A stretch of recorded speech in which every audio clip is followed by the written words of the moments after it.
Welcome back to the channel. It is finally time for us to talk about some WNBA basketball. We got a nice 3-game slate to dive into for tomorrow night, Thursday, August 15th. We're going to break down and analyze each of those games. We'll talk about which way that I'm leaning as far as the points and the spread. We'll also go over any player props that I have found in those games that I'm liking, and then any plays that I put in officially myself, I'll list down below in that pinned comment later on, so don't forget to check back in.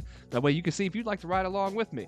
And before we dive into these games, let's not jump all the way back to July 17th WNBA games. We can just recap our Team USA women's gold medal game because we have not been able to do that yet. So we did end up taking USA in the first half, laying the 7.5 points, and this game was much closer than I anticipated for the majority of the game, man. USA had to rally in the end there to get that gold medal. And they did, obviously, but we do not cash on that first half bet. But we did take France in the first half, team total under 35.5, and this was a low-scoring affair, so we do end up cashing there. We took Asia Wilson over 10.5 rebounds. I think she cashed this one in the third quarter, like early in the third, man. Asia came to play. She showed out. As I expected, best player in women's ball, man, and she turned up. And then we took Marine Johannes of France under 11.5 points. We do cash on that, and we got that one at plus money as well. So we do finish 3-1 on the night, and we'll take it, man, because the Olympics were kind of a rough go there for a little bit of a stretch. Now, we started off in that first game. There were 6 games that we bet on in this one. We bet all the Team USA games, made videos on each of them. And in that first one, we do finish 3-2. So we're sitting, we're in the positives. We're green going into that next game. Those next 2 games, we go 3-6. We fall down into the negatives. We're down 2.5 units. And then we bounce back, man. 8-3 over the last 3 games. We finished just over a unit and a quarter, 1.33, 14-11 overall. For tournament play, man, with the crazy rotations that you see, I'm not disappointed, man. Over a 6-game stretch, I'll take it. Anytime you can finish in the positive and you finish with the green, I'm going to take it. But diving back into the WNBA now, I started doing WNBA videos back in June. It was June 10th when I started officially, all the way up until that Olympic break, July 17th. And in that span, we did go 37-30. We were up just over 7.25 units, 7.38. So ready to dive back into this, man. Start stacking on those units again. So without any further ado, let's get going, man. Let's get started here. Our first game is going to be the Phoenix Mercury taking on the Chicago Sky. And the Mercury are laying 3 in this one. We have an over-under sitting at 164.5. Now, this will be the first of a back-to-back for Phoenix. The schedule makers did them no favors. They got 3 Olympians returning in BG, Taurasi, and Kai Copper. To Chicago's none. No Olympians for the Sky. Chicago will be at home here with a day off after this game before heading out onto a 3-game road trip of their own. So it kind of depends on what you put more stock in, right? Does the Olympic break mean more rest for Chicago and they'll be ready to roll, while Phoenix will have 3 of their top players feeling fatigue from the games, that travel from Paris, the time change, etc., etc.? Or does that break spell rust for Chicago, while Phoenix comes into this one with their 3 top players kind of on a roll, riding that gold medal wave back into the W? Especially Kai, man. She came on strong in the later stages and was a major factor in that second half rally over France. They don't get it done without her. The Mercury are 13-12 on the year. They're 15-10 to the number. They are 7-6 to the number on the road. The Sky are 10-14 both to the number, and overall on the year they are 4-8 to the number at home. We have a handful of names on the injury report for this one. We have got Charisma Osborne, Becca Allen, and Shug Sutton are all listed as game time decisions for Phoenix, while Kennedy Carter and the newly acquired Maria Jefferson are both listed as game time decisions for Chicago. In addition to Jefferson, the Sky also acquired Rachel Bonham in exchange for the fiery Marina Mabry, who requested and received a trade to Connecticut. Man, I get it long term, right? This helps solidify that young core. It gives Chicago more draft capital moving forward, but what it doesn't do is help in the short term for any kind of playoff push for Chicago. Not only did we see Mabry put up 14 points per game as the Sky's second leading scorer behind Carter, we saw her consistently take on the toughest defensive assignments and excel in that role as well. So she brings a certain fire and an edge that I just don't think is easily replaced, and I don't think Bonham or Jefferson, who's returning from injury, are going to account for that the 14 points per game that she brought to the table as well. But with that said, the Sky, they thrive off of offensive rebounds. That leads to second chance points, points in the paint, scoring in transition. This has been their bread and butter for most of the year. And the Mercury are allowing opponents to convert inside that restricted area at the second highest percentage in the W. They give up the second most offensive rebounds and the second most second chance points. Man, that was a lot of seconds. So take a second to comment second down below for me, please. But the Phoenix, man, they come in with a 5th ranked offense, but a defensive rating that puts them at only 9th. And don't forget, guys, this is a 12-team league. So 9th isn't good. That's not like, oh, top 10. No, 9th in the W, for those new to this league, that's lower tier. That's bottom of the pack. They have survived off of their offense, and it's not surprising looking over their roster. Legends Brittany Griner, Diana Taurasi, veterans Becca Allen, Natasha Cloud, Kalia Copper. This is a team that can find the bucket, and when everything's hitting on all cylinders, this offense is dangerous.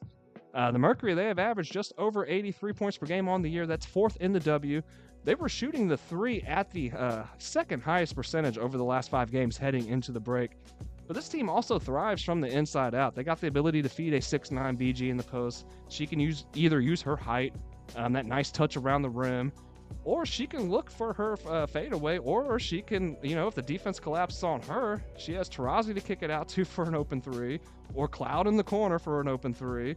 Or she's got Ka, who's going to then take her man off the dribble, and then smoke them on the way to a silky smooth in range, or that nice little finger roll that she does.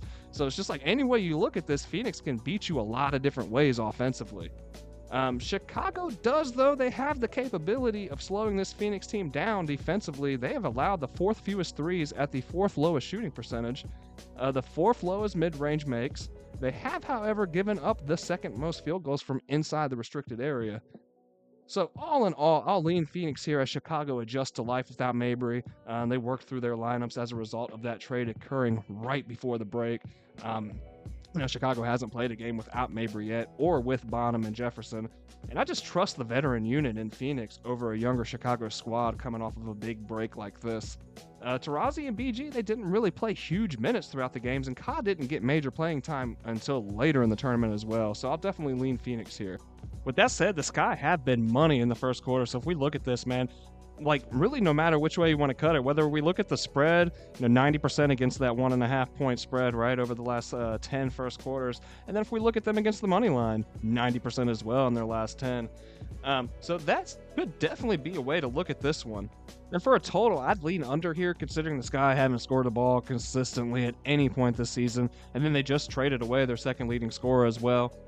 I think the look here in regards to a total, though, would be to look at that Sky, their team total under 81.5. Now, they've hit this in their last 4 of 5 times for an 80% hit rate. And if we look down here, that one that they didn't hit, that was against the Aces. And for all the things that Las Vegas does well, defense really has not been one of them. And this was a surprise Chicago win, as it is. And then if we look over into their last 20, they're still hitting at a 60% rate. 12 of their 20 games, they have hit under this 81.5 mark.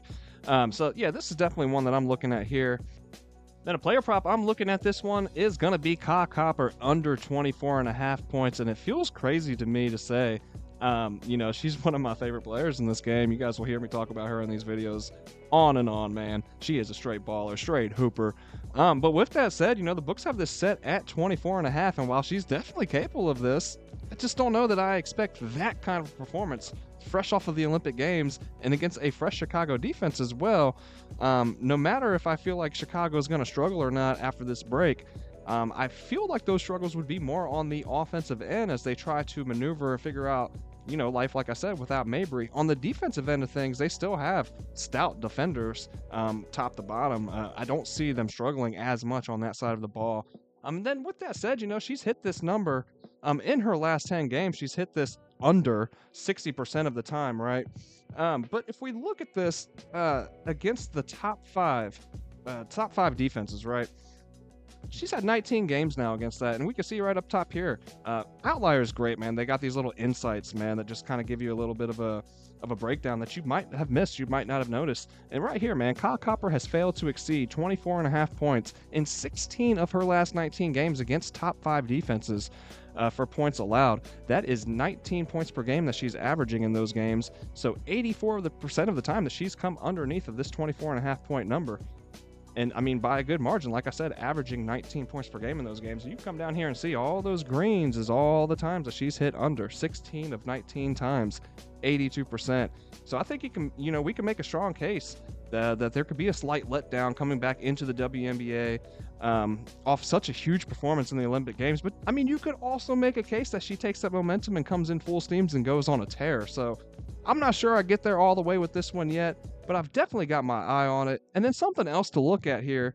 They've got her 3-pointers over 1.5. We look at that under, you can get it at plus money. And like I said, man, fading COD anytime is scary, right? But with that said, let's look at her in their last 10. No, we've hit under that number 80% of the time. COD doesn't really rely on the 3-point shot, man. She will put them up. Don't get it twisted.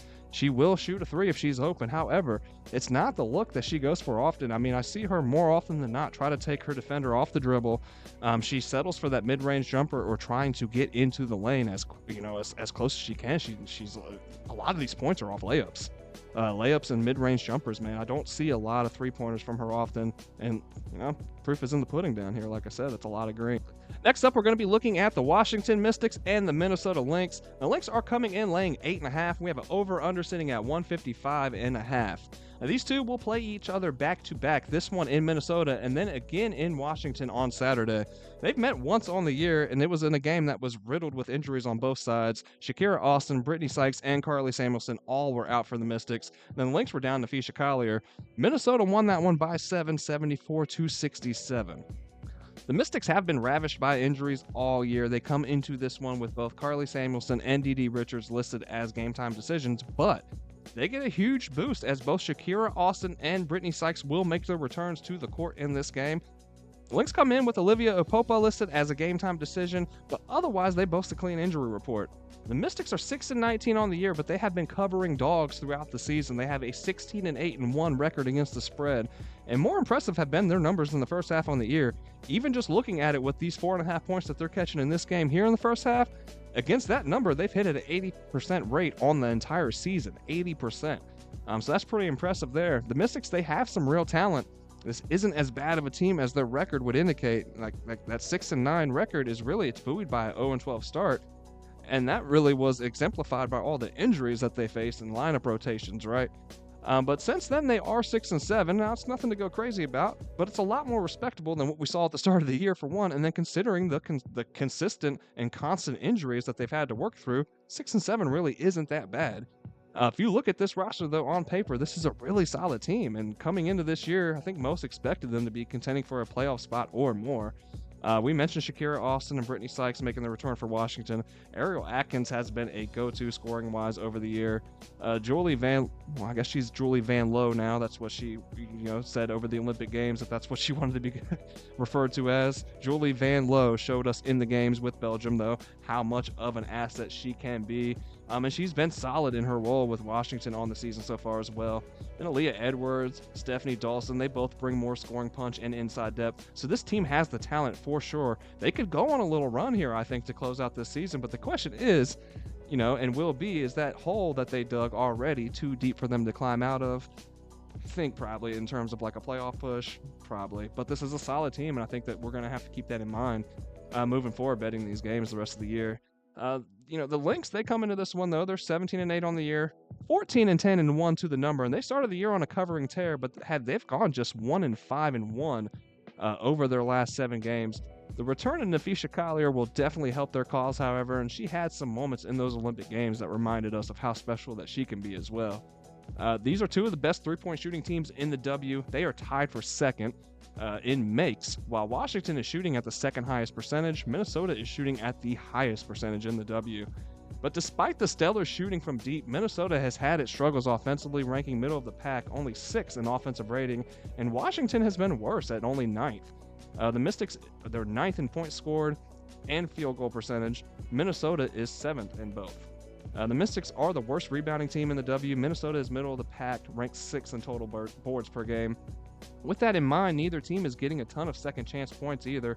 Minnesota is middle of the pack at 6th, Washington second to last. They are also the bottom 2 teams in the league in terms of points in the paint scored. The Lynx do, however, boast the top-rated defense still in the W, and this is only going to be helped with Fee making her return for Minnesota. But with the returns of Shakira Austin and Brittany Sykes for Washington, 8.5 feels steep for a Minnesota team that after covering in 13 of their first 18, they've failed to cover now in 6 of their last 7. Washington, on the other hand, have covered in 12 of their last 15, so I'll lean Washington here full game, but I really like them early. Maybe we'll take a look at them in the first quarter as well, but definitely that first half like we mentioned earlier. And then looking at the total, I'll lean under in this one. Minnesota may get a boost from the return of Fee, but I feel like that impact is going to be felt more on the defensive end personally. The Lynx were already struggling to begin with offensively even before she went down with that foot injury. So with the defensive prowess that they possess, the struggles that they've had offensively, and Washington with so many pieces that they are integrating back into their system offensively, I could see this one being a lower scoring game. They'll both shoot a ton of threes, so ultimately any play on the total here is kind of risky in my opinion. If either team gets hot from deep, an under is just going to go up in flames, right? But for the reasons I just stated, I would lean under personally. I just don't know if I get there with the total on this game. Now, player prop in this one that I would not mind looking at, and I know it's kind of crazy to look at it over when we just talked about it under for the full game. But you know what? We can see this at plus money. We can catch a over 2.5 3-pointers made for Bridget Carlton at plus 120 odds. And in her last 5, she has hit this at an 80% rate. Now I know that was without Fee in the lineup, right? But hey, this is the cool thing about Outlier, guys. Come over here to this little filter button, right? We can come down here to games with a specific player. We can hit Nafisha Collier, click that away. Now all we see is Bridget Carlton's numbers with Nafisha in the lineup, and it still looks good. She hitting at a 60% rate there in the last 5 games.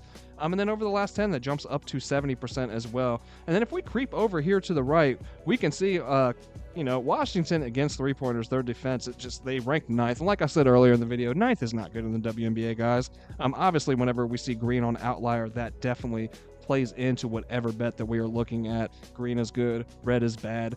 Like I said, 9 does not mean top 10 when we're talking about the WNBA. There's only 12 teams in this league. Washington is the 9th ranked team as far as 3-pointers allowed. So this is definitely one that we could take a look at. And then another thing that we could look at with this one is, down here at the bottom in those lovely insights that I talked about a minute ago, Bridget Carlton has exceeded 2.5 3-pointers made in 7 of her last 8 games at home. She's averaging 3 3-pointers per game at home. And in the year, she has just played better at home in general. So I definitely think this one is worth a look. And then for our final game on the slate, we are looking at the New York Liberty and the Los Angeles Sparks. The Liberty are 11-point favorites in this one. The over-under is sitting at 164.5. Now, this will be the first of 2 on the road for New York and could be a potential look-ahead spot. They're going to face the Aces in Vegas on Saturday afternoon on national television. It's going to be a huge game. Probably the top 2 teams in the league. They've met in the NBA, They met in the WNBA finals last year. I'm kind of on a collision course to meet again this year. The Sparks, they'll be back home Saturday after this one for another one. They'll be heading out for a 4-game road trip of their own after that. New York is a league best 21-4. They're only 12-13 to the number. The Liberty have been made double-digit favorites now 12 times on the year. They have covered in just 1 of those games. One thing we've seen consistently through the course of the season is New York, they jump out to these early leads. They've jumped out to these early leads for much of the season, but then they just kind of coast to victory along the way, right? And that allows a ton of backdoor covers, which leads us to the Sparks. And they're a team that has played the exact opposite, that backdoor cover role. Many times on the year, actually. The Sparks are just 6-18, 11-12 and 1 to the number, but they've been double-digit dogs in 9 games. They've covered in 7 of those. So right off the top, it looks like, hey, it's in our best interest to lean LA full game with the 11 points here, right? So let's dive in a little bit just to be sure. Let's look at it a little bit closer here. Now, we got New York. They're coming into this one without Benaje Laney Hamilton. She is out still with a knee injury. And then the Sparks will have a handful of players out. Stephanie Talbot is dealing with a right foot injury. She did play in the Olympics for Australia. But she will be out in this one. Lexi Brown is out. She's still battling with Crohn's disease. And then Ari McDonald also has a right foot injury, and she is ruled out for this one. And she started the last 10 games heading into the break for the Sparks. So tough blow there. The Sparks, though, they've been scrappy and resilient over the season. We've seen Derica Hamby have moments over the year, but the Liberty, man, they are stock full of talent from top to bottom. It's no secret. We got superstars Brittany Stewart, Sabrina Ionescu, Jonquel Jones, and you got Courtney Vandersloot, Kayla Thornton, Niara Sabali, all just to add to the depth and talent of this team. And it shows in the numbers, man. You start looking at it, they're second in points per game and field goal percentage, first overall in three-pointers made, fourth in shooting percentage from deep, fifth best on the boards, first in blocks, first in steals, first in fast break points. They shoot the highest percentage from the restricted area, the second highest from the paint just outside of that restricted area. They're damn good, man. They are damn good. This is a good team. The Sparks are one of the worst teams defensively in the W. They rank 9th in points allowed while allowing the highest three-point shooting percentage, and offensively they haven't fared much better. They are second to last in points per game and shooting at the third worst percentage in the W. These two have met twice on the year so far, and the Liberty took both of those games in back-to-back fashion at home. They played in late June, 2 days apart. New York went into the half up 7 in that first meeting and then up 10 in that second meeting before allowing the backdoor cover in the second half of each of those games. But with all that said, even looking at the first half, the Liberties are covering that 7 that they are laying in this game in the first half only 27% of the time on the season, while the Sparks have covered that number at a 63% rate overall, 75% at home. So I think any way we look at it, it's just too many points to lay with New York, no matter how good they are, from what we've seen from them so far on the year and what we've seen from LA as well, as far as being able to keep with it and, execute a lot of these backdoor covers, man. And that's kind of what we have a fear of here with New York laying another double-digit spread. Until I see it consistently, man, I can't get behind them personally, so I'm leaning LA with the points on this one. And then for a total, I'm leaning under slightly, but this is a very hesitant lean. That total is dropping, and I can see why, but fading this New York offense against this weak LA defense, it's scary. This New York defense could very well stifle this LA offense and hold them into the low 70s, in which case, can we expect to see New York push the pace and score into the high 80s and low 90s? Probably not. The Liberty have hit the under 58% of the time on the road this year, while the Sparks have hit 58% of the time at home. But like I said, this is a Liberty team that's averaging 85 points per game. They're going up against a Sparks team that gives up 85 points per game. An under feels risky, man, so maybe the play is to look at the Sparks. Their team total under 76.5, right? But if we pull that up here on Outlier, we look at that Sparks team total over 76.5. They've hit 8 of the last 10 games at that over mark. And then, if we look at the full game, 24 games on the year, they've hit 15 of those 24 for a 63% hit rate. So it makes it a little bit tricky, right? But with the slower pace these two play at, the defense that New York is capable of, I can't get behind an over either. So it's an under lean for me, but probably something I stay away from altogether personally. The player prop that I have my eyes on in this one is going to be Derek Hamby under 31.5 points, rebounds, and assists. Now, if we look at this, right, this is another one of those awesome insights from Outlier, man. Derek Hamby has failed to exceed 31.5 points, rebounds, and assists in 7 straight games versus top 5 defenses for points allowed. She's actually averaging 24.9 points, rebounds, and assists. She has hit this under 100% of the time in all 7 games that she's played against top 5 ranked defenses for points allowed. And we look at this, we're landing kind of close on some of them, right? We actually land on the hook, and if we look at who that's against, what do you know? Against the New York Liberty. But 100% is 100%, man, nonetheless, so I think it's worth taking a peek at potentially. So guys, that's just about going to wrap it up. I hope you guys enjoyed the content today. If you found it helpful or useful in any kind of way, please don't forget to smash that like button down below and hit subscribe if you have not already. That way you don't miss out on any of the content that we are dropping here daily. Man, I'm so excited that the WNBA is back, guys. I can't wait to watch tonight. Man, I hope that we make a little bit of bread in the process. Like I said, don't forget to check back into that pinned comment for any of my final plays that I'm rolling with in this game here. Guys, that's going to do it, man. Hope we have a great day. Let's bet responsibly. Let's make a little bit of bread, and I'll see you guys on the next video.